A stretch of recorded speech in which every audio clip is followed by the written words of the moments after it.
Washingtona gedəndə Delaware'dən keçirdik və mənim MacBook-a ehtiyacım var idi.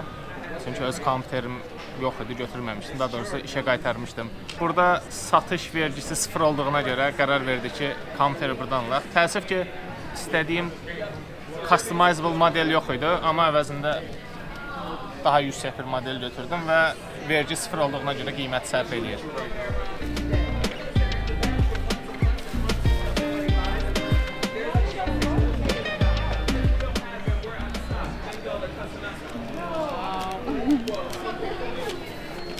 Rengi cooldu ya.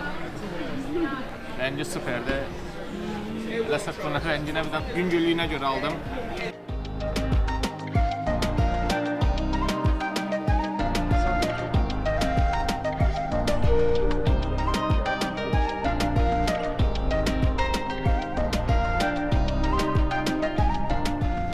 On il sonra axır ki gəldim çıxdım.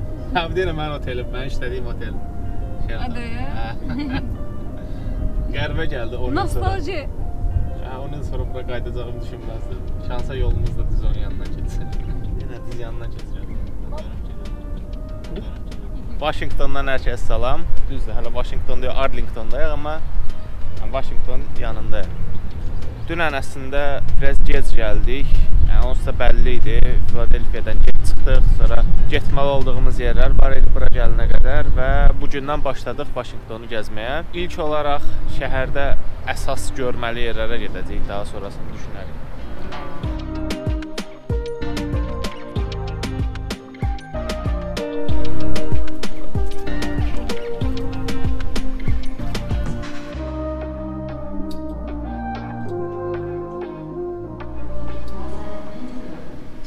Metrosuna bax. Bir də New York'un metrosuna. Bura çox qəşəngdir. Böyükdür bura. Washington metrosu böyük olur. Bir də ki, köhnə də deyil. Bəlkə də köhnədir, amma New York'dakı kimi bir şey deyil də. New York'da dağılıb, tökülüb belə nimdaş formasındadır, amma bura çox qəşəngdir. Washingtonda səfərimizə başladıq. 10 ildə çox da bir şey dəyişməyibmiş. İlk dayandığımız yer Ağ Ev. Washingtona gələndə burada Washington Memorial'ın ətrafında plus kimi əsas görməli yerlər var. Həm gəzmək rahatdır, hamısı eyni yerdədir deyə. Daha sonra çox yaxşı gəzməli muzeyləri var. Vaxtımız qalsa onlara da bugün dəymək istəyərəm, bəzilərinə getmək istəyərəm. White House-da onsuz da edəcək çox bir şey yoxdur. Sadəcə olaraq gəldik, şəkil çəkdirdik.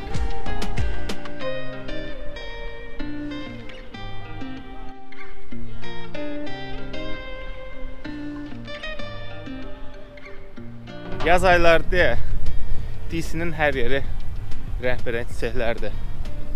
Adama çox xoş gəlir. Yəni, əslində güllər deyil, ağaçların çiçəkləridir. Çox gözəl görünür hər yer. Kimliyini bilmədiyimiz, bəlkə bir 20-ci heykəldir yanından keçirik.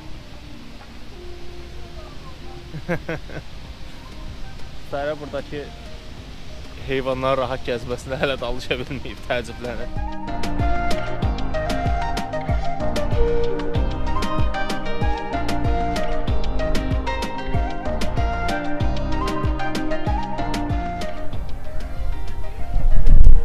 Washington Monument üçün bugünkü biletlərin hamısı satılıb. Hər gün səhər saat 08:45-də Monumentin qabağında satışa başlanılır və onlayn rezervasiya üçün recreation.gov saytından onlayn rezervasiya götürə bilərsiniz. Biz götürməmişik. Sabah yox, ola bilsin ki, o birisi gün boş olsaq, səhər tezdən gəlib növbədə durub bilet almaq olar. Washingtonda həddindən artıq çox muzey var və ümumiyyətlə adı Smithsonian olan bütün muzeylər pulsuzdur. İndi hava çox günəşli olduğuna görə çox istidir. Ancaq istəyirik ki, bundan istifadə edib 1-2 dənə muzeyi gəzək, həm də aradan çıxarmış olarıq.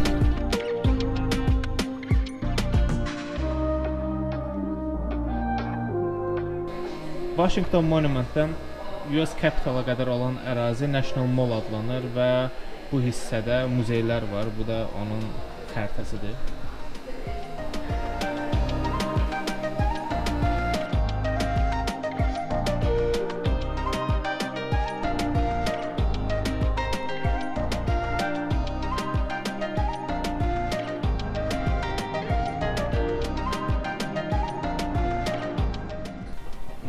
içərisində bu çox maraqlı gəldi. Deməli, koloniya dövründən 2-ci Dünya müharibəsinə qədər də yaşamış bir ailənin evini olduğu kimi söküb gətirib sərgiləyirlər.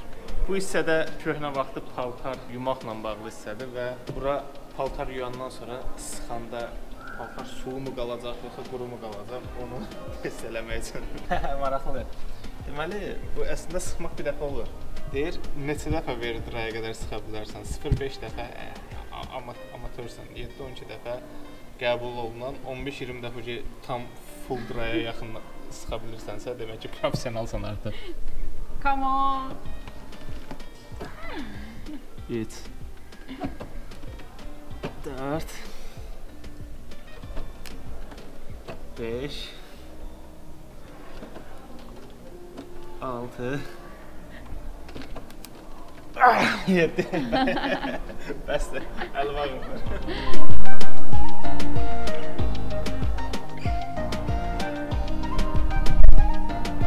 Aşağı mərtəbələr daha maraqlıdır. Mərtəbə daha maraqlıdır. Bu tarix boyunca edilmiş kəşflər burdadır. Kameranı görürəm. Kamera deyil, Hollywood kamera. Kəsmiş və indiki.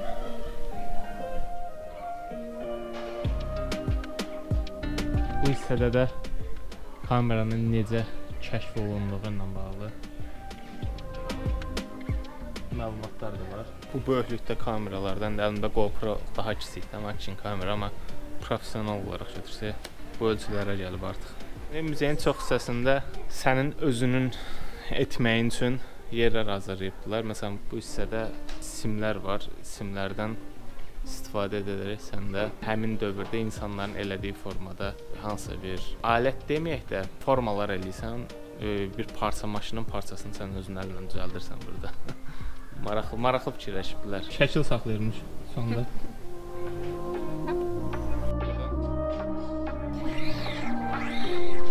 Və Silikon vadisi, kompüterin yaranma tarixi, Macintosh klassik. 1984 Macintosh, 1975 MIT'nin Altair kompüteri və 1973 Xerox Alto. Bir seyf qapısının iç mexanizması. Burada var. Çox süper görünür.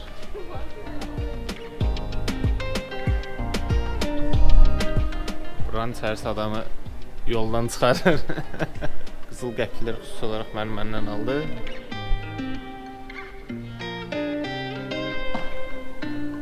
Bu hissədə qəpiklər satılır. Təbii ki, qəpik sevən olaraq bir dənəsini özümə aldım. Çox möhtəşəm bir şey tapdıq. Alexander Graham Bell'in 1876-cı ildə düzəldib sərgilədiyi ilk telefon. Wow. Mən fərqli bir şey gözləyirdim əslində, çox başqacırıymış görüntüsü.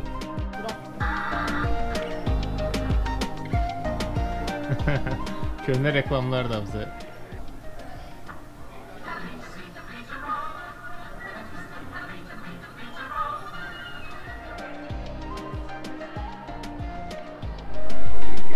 Adamlar tarixlərindəki ən xırda detalları belə muzeyə yansıdıbdılar.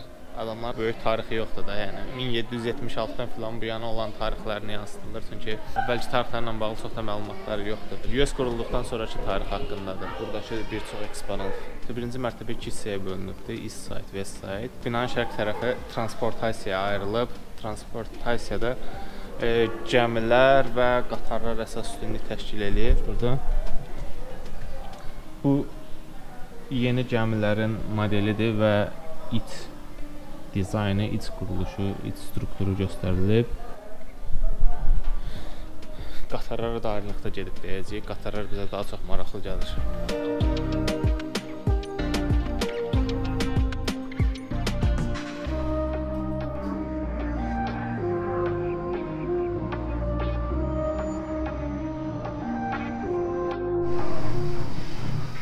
Gəminin motorunu gətirib qoyublar.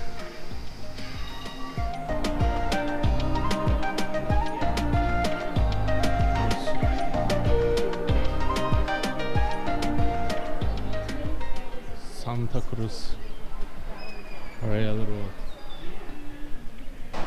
Süper görünür. Bu hissələr ümumiyyətlə çox maraqlı dizayn olunub. Burada məsələn bu hissədə şəhərdir göyə satıcı var, satıcılar var. İnsanlar gözləyir və bu da vaqon.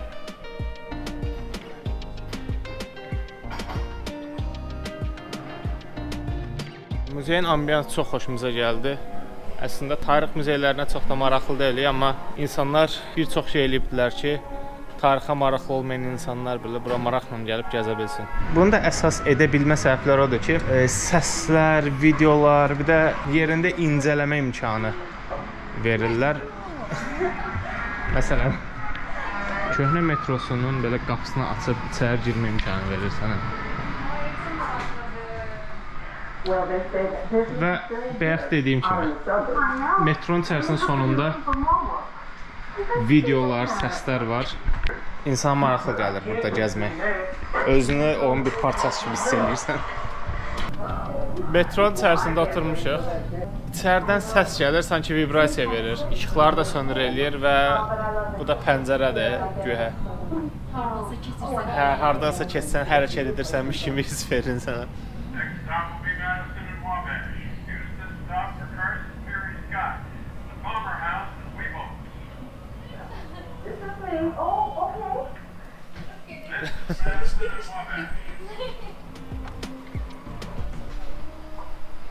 Belə incə detallar bu muzeyi həqiqətən də maraqlı edir. Muzeydən çıxdıq və inanmazdım ki, tarix muzeyini sevərik biz. Amma həqiqətən maraqlı idi. Gəzmək üçün hava çox istidir. Muzeyə də getsək, saat gec olacaq. Ona görə 15 dəqiqə istirahət eləmək olar.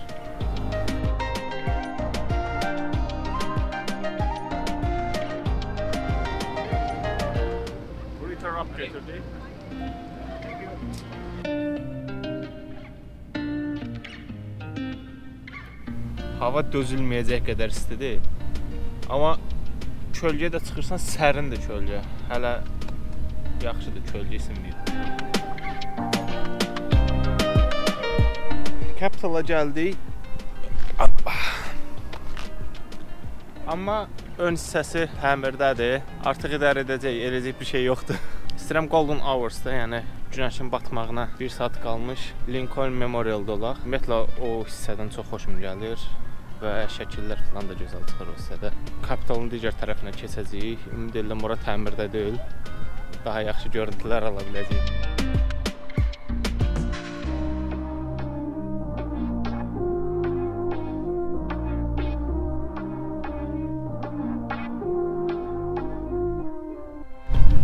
Capitalın qarşısındayıq. Bura təmirdə deyil.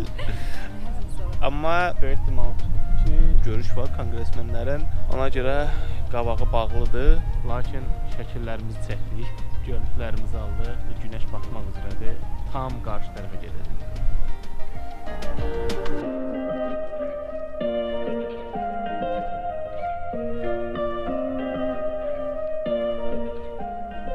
Ağ evi gördük. Daha sonra Capital və National Mall gəzdik. İndi isə Washington Monumentdən özü Lincoln Memorial-a doğru gedirik. Bu hissədə gəzmədiyimiz qaldı Jefferson Memorial. Koreya müharibəsinin xatirəsinə uyğun bir dənə abidə var, oranı gəzməmişik. Ondan sonra demək olar ki, çox yerini gəzdik. Vaxtımız hələ ki var. Onsuz da bəzi muzeyləri görmək üçün yenidən qayıdacağıq bu tərəflərə. Nə qalsa onları da vaxt gəzərik. İndi isə gedək Lincoln Memorial-a.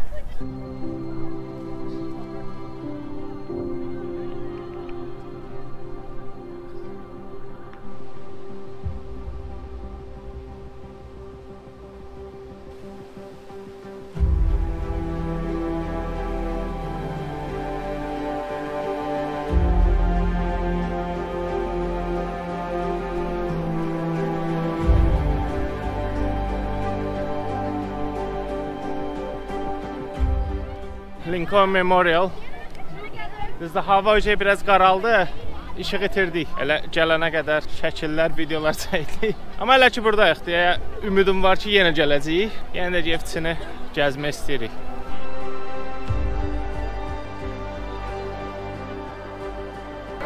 Həddindən artıq çox adam var. Belə rahat şəkil çəkdirmək istəyirsinizsə, səhər tezdən gəlmək lazımdır. İnsanların sayının az olduğu vaxtda. Həm də çox səs-küydür. Ondan sonra bu vaxta çıxıb Washington Memorialı işıqlarla izləmək daha maraqlıdır bəncə.